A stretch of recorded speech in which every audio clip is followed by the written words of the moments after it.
চশমা museum, a house of world class, জলট্যাক মোড়, বহরমপুর মডার্ন হোটেলের সামনে। হরিহরপাড়া থানার অন্তর্গত একাধিক পিকনিক স্পটে নিয়ম ভেঙে ডিজে বক্স বাজিয়ে নাচ গানের অভিযোগ উঠেছে।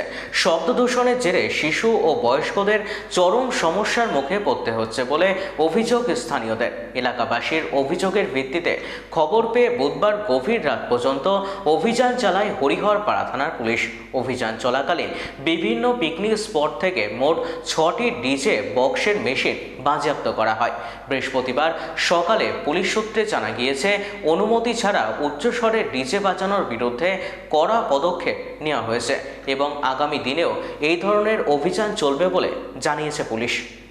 হরিহরপাড়া থানার পক্ষ থেকে গত 2-3 দিনে অভিযান চালিয়ে বিভিন্ন জায়গা থেকে বেশ কিছু মাইক বক্স এবং অ্যাম্প্লিফায়ার আমরা সিজ করেছি। এখন বিষয়টা হচ্ছে যে সামনে মাধ্যমিক এবং উচ্চ মাধ্যমিক পরীক্ষা, ছেলে মেয়েদের মধ্যে সেই প্রস্তুতি শুরু হয়ে গেছে। আর এখানে রাত্রিবেলাতে যারা পিকনিক করেন তারা খুব তারস্বরে এই সমস্ত মাইক বক্স বাজাচ্ছে বলে আমাদের কাছে কমপ্লেনগুলো আসছে, এবং এটা যে অসত্য তাও নয়। তো যেখানেই এই ধরনের আমরা অভিযোগ পাচ্ছি সেখানেই আমাদের পুলিশের পক্ষ থেকে পদক্ষেপ করা হচ্ছে। নির্দিষ্ট সময় এবং নির্দিষ্ট লিমিটের মধ্যে মাইক বক্স বাজালে অসুবিধা কোথাও হয় না, আইনের সাথেও সংঘাত নেই, আমাদেরও তাতে বাধা দেওয়ার কিছু নেই।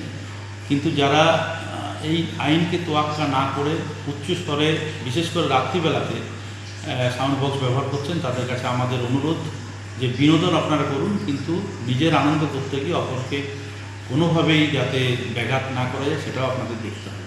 কাউকে গ্রেপ্তার টেপ্তার কিছু করা হবে, এরকম অভিযোগ হলে আমাদের নির্দিষ্ট ধারায় মামলা রুজু করা হবে।